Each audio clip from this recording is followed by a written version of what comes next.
Good afternoon, everyone. It is November 12, 2018. I'm here at SHTF Plan. Outbreak, very high risk. Ebola will spread to Uganda. And I've pretty much got what's in here memorized, so I don't need to read it to you. So, as you know, the Congo, oddly enough called a republic, has had an Ebola outbreak, and there's no end in sight for it. And so now they're worried that it's about to spread over to Uganda. And I did some looking some stuff up, and I'm going to share my findings with you right quick. Uganda has 6 airports,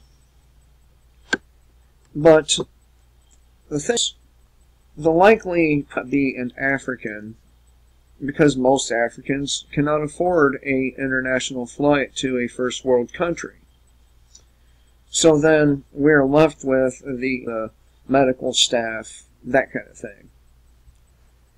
So the most likely person that would spread it is one of them to first world countries.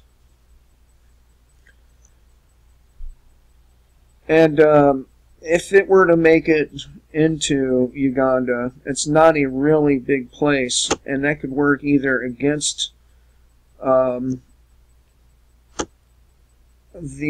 aid workers, the doctors, and all of that, or it could work for them. It depends on how it went.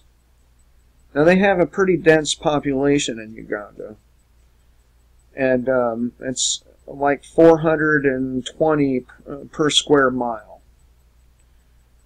And it's not that big of a place, as you can see here. Not that big of a place. But with that small of a place, is it possible that a well-to-do person that happens to be a doctor or some kind of spook or mine worker, or better yet, a mine company executive, how likely is it that they get it if they're there? It really depends on their exposure to the overall population, right? So I'm thinking it's probably not likely that it's going to make it onto an international flight from Uganda. I think it would have to spread through quite a few more African countries before that happened, just based on probability.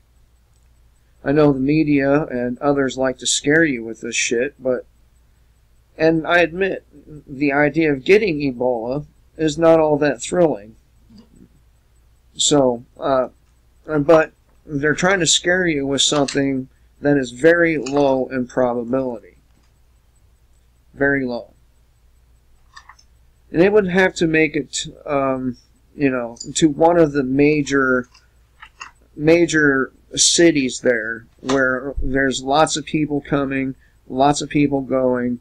But according to these, to another article, Uganda and the Congo, there is a lot of cross-border traffic.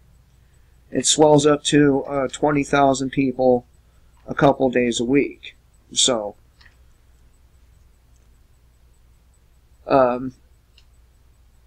so I don't think it's likely going to make it to a major European city or East Asian city anytime soon. I think it's going to take a while for it to get to that sort of event horizon.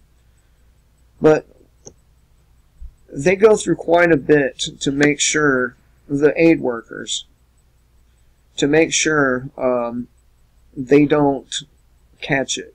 And don't get me wrong, some of them do end up catching it, of course, but the stuff they do to treat themselves after making contact with a confirmed patient is pretty thorough.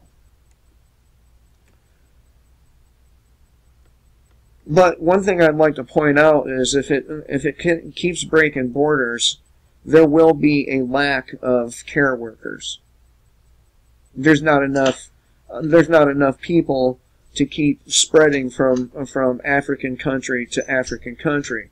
Before you know it, those resources will be stretched so thin that it will increase the likelihood of it spreading to a European nation or United States.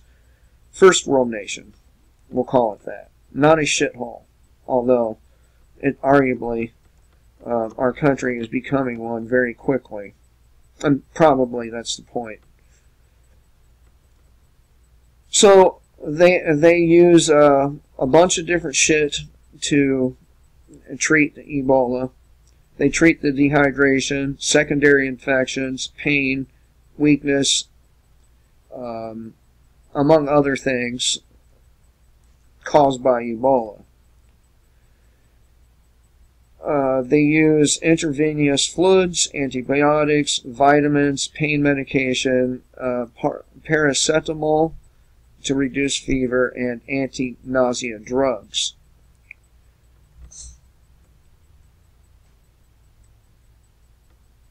They say, of course, water is essential for decontamination of everything, and that's, you know, a common sense thing, right? But chlorine is heavily used on the workers' bodysuits. They have a specific protocol for how they disinfect and remove the used soiled overalls and hoods and gloves and all that shit.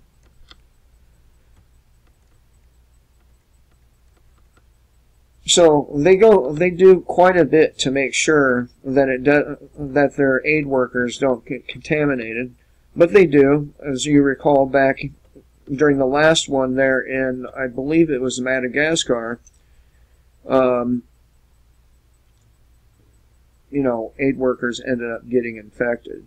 So I thought I would share this with you because I myself am guilty of worrying about Ebola a little too much, but then I did some number crunching and I looked at it from without an emotional string, I guess. And it's going to take a while before it will reach us. We're more likely to have a flu pandemic than an Ebola pandemic, but that's another video. I hope everyone has a good day. Till next time, kill the state before the state kills you.